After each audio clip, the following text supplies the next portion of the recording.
All right, and then here we're going to talk about the washout long. Talk about the panic pops.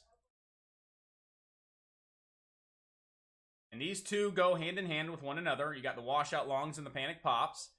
And then we'll have a gap and go. So again, we're going to talk about 3 different things today. So grab your piece of paper, grab your pen, let's have some fun, and let's rock and roll it. All right, so again, we're going to talk about washout longs.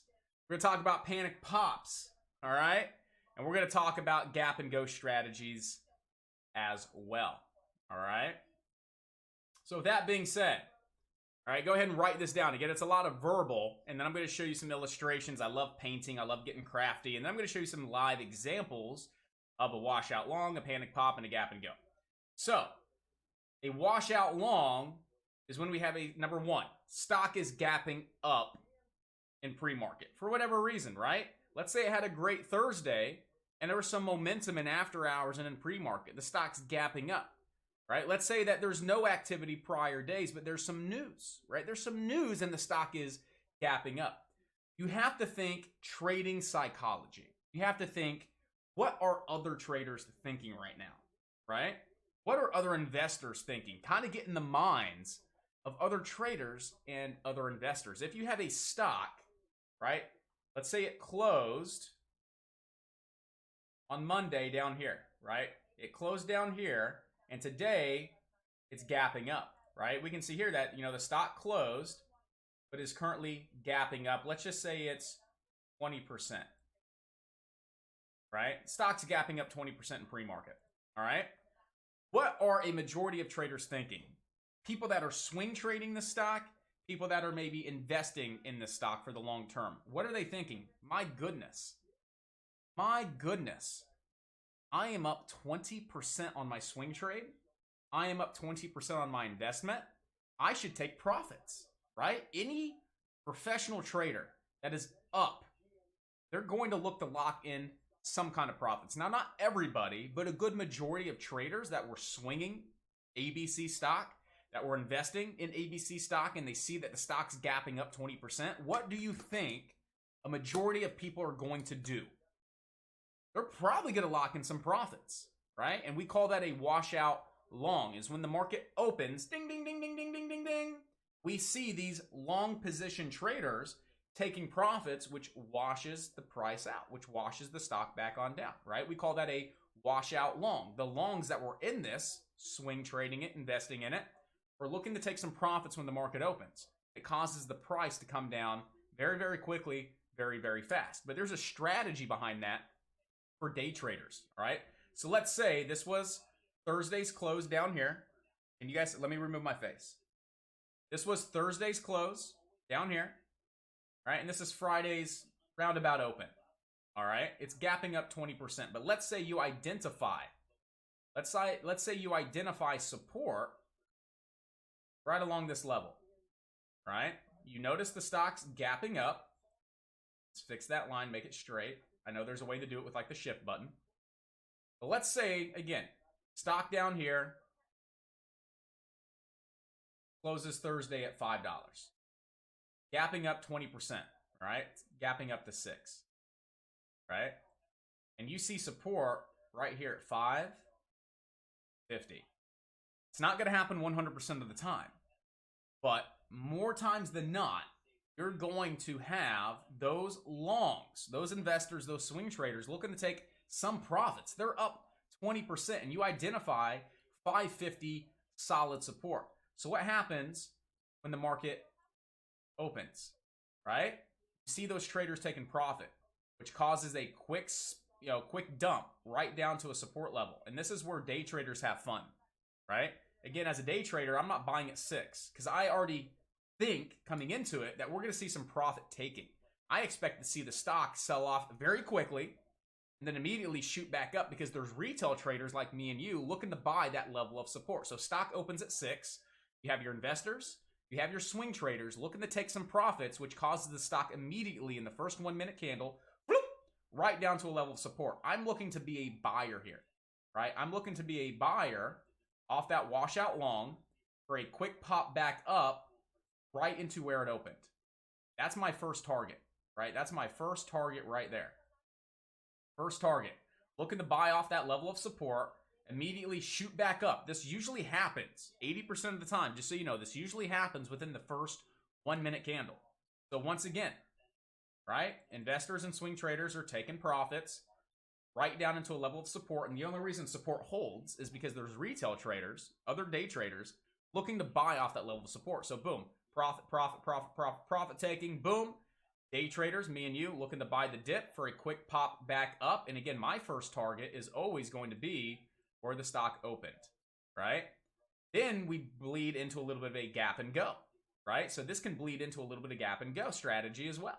So let's say that you have your pre-market highs right there. That red line's your pre-market highs, right?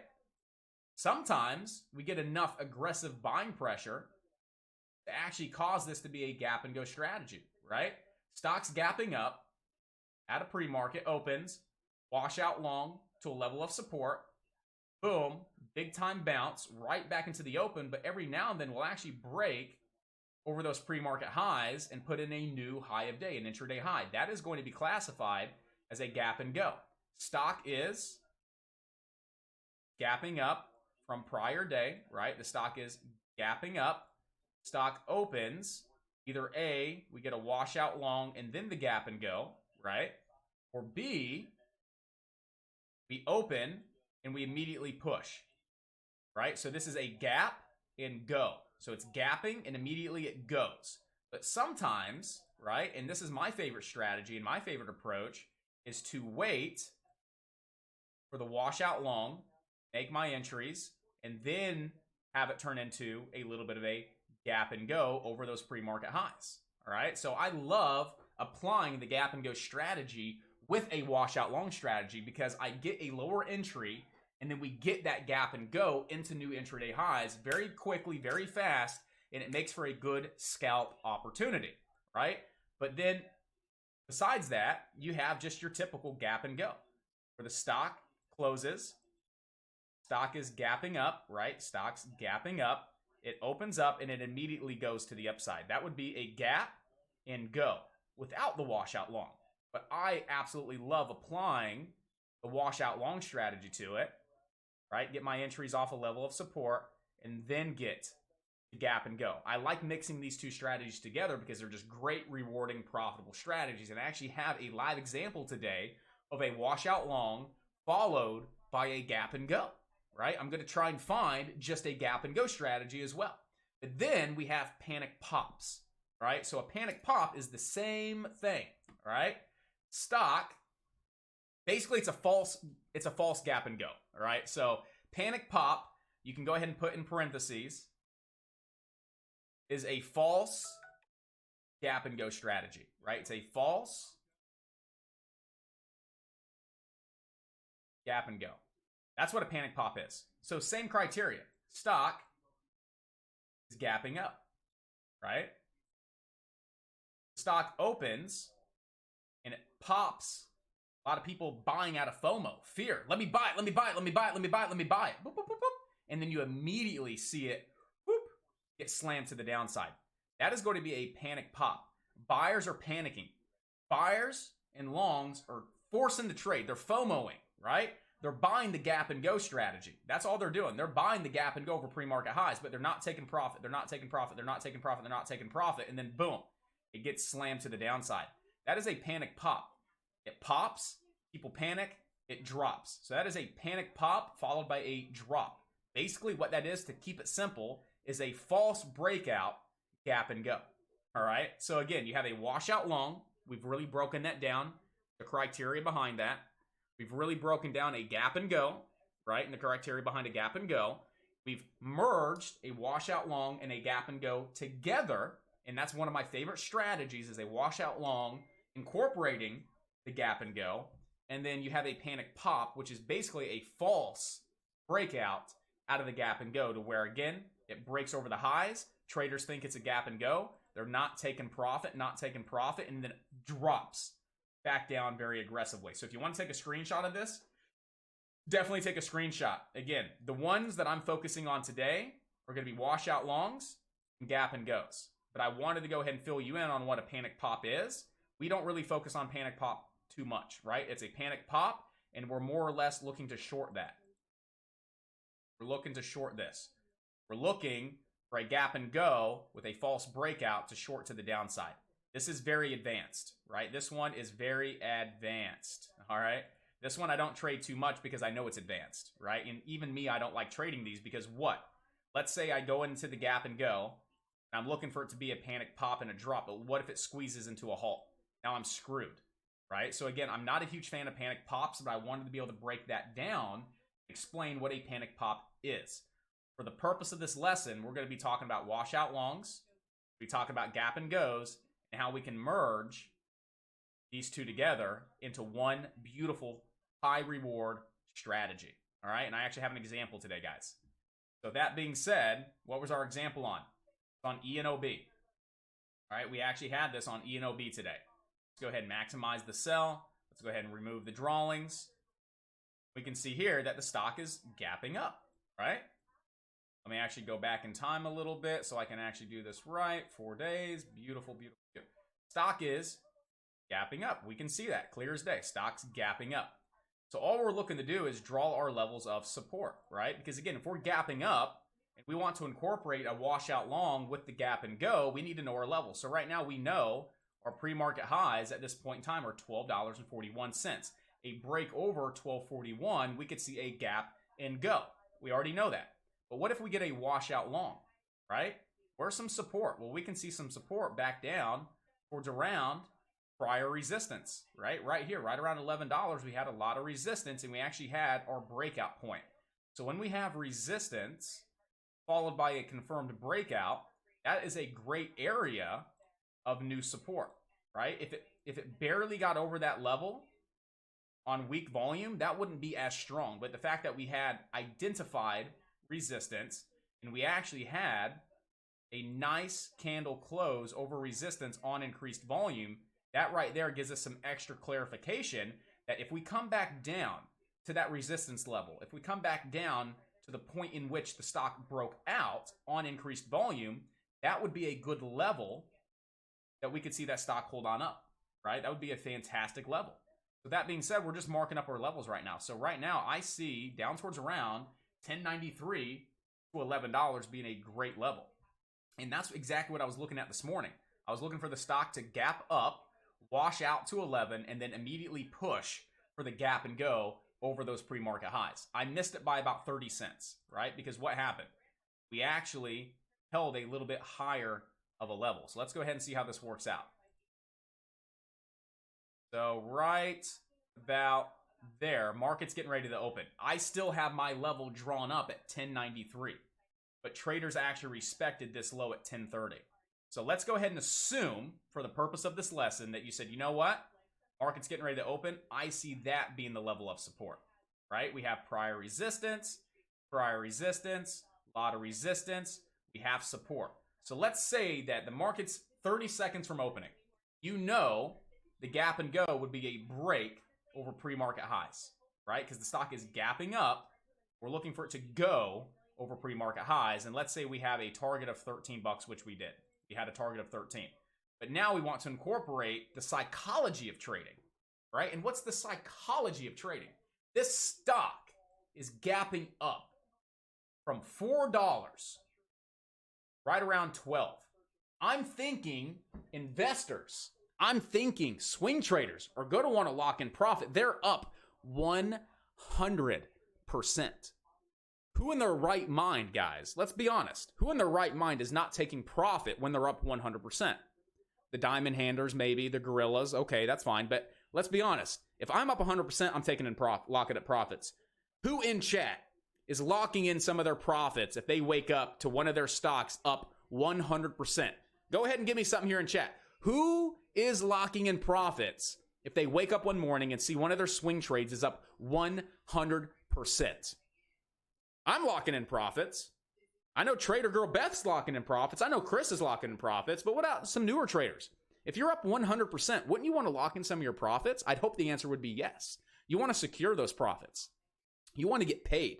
The last thing you want to do is be up 100% and then be back to break even, right? Guaranteed. Lock in those profits.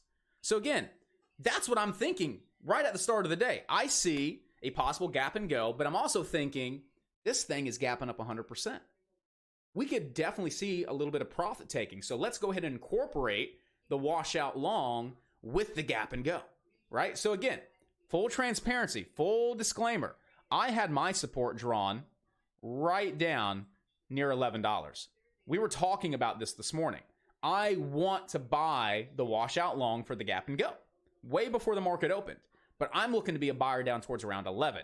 So I never got filled. But let's say for the purpose of this lesson, I identified 1025, right? 1030, right? That's what I have drawn up right around 1030. Let's say I went ahead and identified that's my level. All right. I'm going to show you how these washout longs and the gap and goes really work out beautifully. So I know that I want to be a buyer at 1130. We're looking for the washout long to 1130. Then we're looking for the gap and go over the pre-market highs of 1241 for a test of $13 resistance. That's my plan. That's my strategy. And then at that point in time, I can say, you know what? I'm going to put my stops right there. So I'm planned. I'm ready to go before the market even opens. I know where I want to make my entry, right? My entry is going to be this purple line. I know I want to make my entries right around 1130. I know my risk is going to be about 40 cents because my stops are right around 1091, right? And what's my first target? Pre-market highs, right? So my first target from an entry to a sell point is $1, and I'm risking 30 cents. Right off the bat, I've identified that this is a 3-to-1 setup. Now, what if I get second target? That is going to be another 60 cents of profit. So now I'm making $1.60 total with 30 cents of risk. I've just identified a solid 5-to-1 setup. So before even executing this trade, I've already been able to identify my entry, identify my stop, identify my two overhead targets. Now what do I get to do? I get to go ahead and say, how much am I okay with losing on this trade? If I get filled at 1130 and I get stopped out at 1091 for 40 cents of risk, how much am I okay with losing? All right, let's say I'm okay with losing $400, team. Let's say I'm okay with losing $400 on this trade to see if I'm right. How many shares can I buy?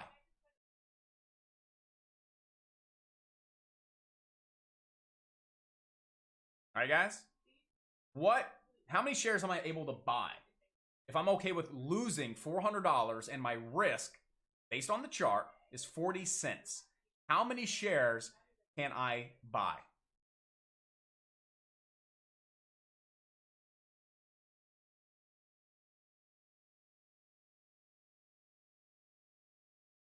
Bueller. I'm messing with you guys. I can get 1,000 shares. Right? If I get 1,000 shares at 1130 and I'm stopped out at 1090, absolutely, Corey. My stop loss, right, 40 cents, I would risk that $400. So now I have one last opportunity. And this is the most important part about building these plans. The most important part about this is I have one last opportunity to ask myself once again, am I okay with losing $400 on this trade? If the answer is yes, you're good. You're going to execute the trade without hesitation. If you get stopped out, you're not going to be emotional. You're going to be able to take this trade without hesitation, without emotion. But let's say you say, no, that's way too much. Man, I'm not okay with $400. I'm okay with $200. That seems better to me. I like the setup. I think $400 is a little aggressive, right? So $200. So now I can simply readjust my share size. My share size is now 500 shares, right? 500 shares at a 40-cent stop is going to be $200. So I give myself one last opportunity to make sure that I can actually accept that risk. And now I've said, you know what?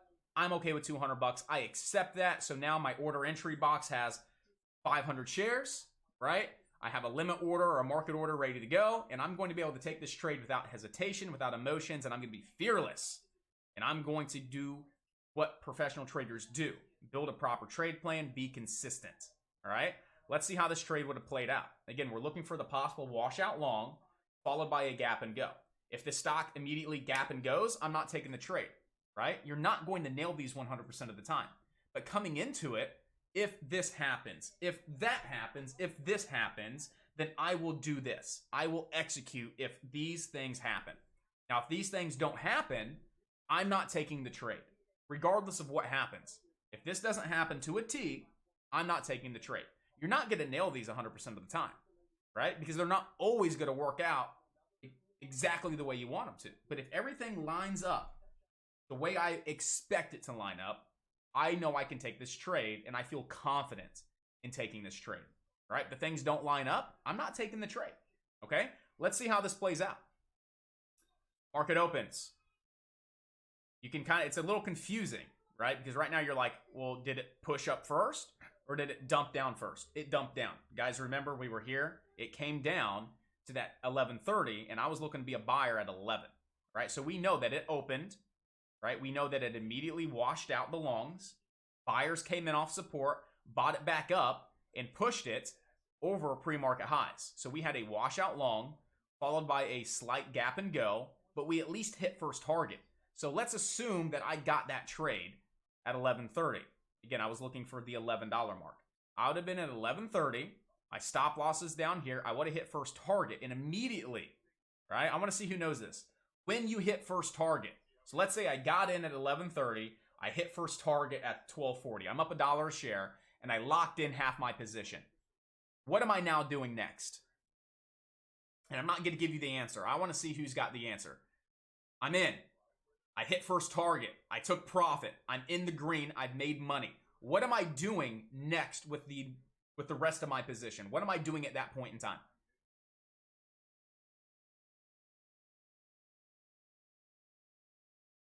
To where? Where am I moving my stop losses up? Absolutely. We're going to move those stops up to break even. We've already locked in profit. We're going to secure that profit, and we're going to let the rest ride risk-free, break even. If this one breaks over 13, goes 14, 15, then we'll just slowly bring our stops up based on the chart. But once I hit a 1-to-1, once I hit my first target, I'm not going to continue to keep my stop loss 40 cents away, right? Because here's why. Let's say I had those 1,000 shares, right? And it shot up $1. I locked in 500 shares at $1 profit. I have $500 on the table, but let's say that I keep my stop at the same price, right? Let's say that I have 500 shares left and it comes down and stops me out negative 40 cents, right? That's a $200 loss. So now I'm only walking away with $300. I had 5, but I got stopped out, right? At my stop loss being way down there at 1091, I got stopped out on my additional size. So now I'm only walking away with $300. Not bad, not bad. But by bringing your stops to break even, you're at least securing that $500, right? And if you get stopped out at break even, you're locking in 500, and 500 is better than 300, right? So I'd rather bring those stops to break even. Once I hit my first target, if it comes down, I'm stopped out. It's risk-free. I'm not losing money on those additional 500 shares. But if it keeps squeezing to the upside, I can scale out another 100, another 100, another 100 until I'm $700, $800 in the green. Who knows? Anything can happen. But that's why we want to bring those stops up to break even once we hit our first target. All right. So again, stock opened, washed out to support, pushed up, gap and go, hit first target, hit second target, and you would have been stopped out at break even. So you could have taken half, you could have taken another half, you would have been stopped out at break even eventually. But look at how quick that happened. That trade took 3 minutes from an open to a washout long to a gap and go. First target, second target, getting stopped out at break even. That was a 3-minute trade. For a lot of traders, a 3-minute trade is way too fast. Is way too fast. I like 3-minute trades. I like 30-second trades. And the reason for that, for all of our newer traders here today, is we are professionals at managing our risk. 80 to 90% of our job is to be great risk managers, to manage that risk. We can be the greatest technical analyst on Wall Street. We just have a fucking edge, excuse my language, when it comes to reading charts and technical analysis. We can be the best. But if you do not know how to cut your losses and manage your risk, you will not be consistent no matter how good you are at reading charts. So 80 to 90% of your job isn't identifying setups. 80 to 90% of your job is not knowing how to read candlesticks and chart patterns. 80 to 90% of your job is managing your risk. The other 10 to 20% is technical analysis. Technicals come easy. Risk management's hard. It's hard to walk away with a red trade. There's something internal with us humans. We don't want to lose money. It is hard to cut your loss and walk away. That's why so many people fail, because they can't do it. Because they're too busy focused on the holy grail strategy that's going to give them 90% win rates. But even at that 10%, they can't manage their risk. They will not make money in the stock market. So guys, your main job as a day trader is to preserve your capital and to manage your risk appropriately.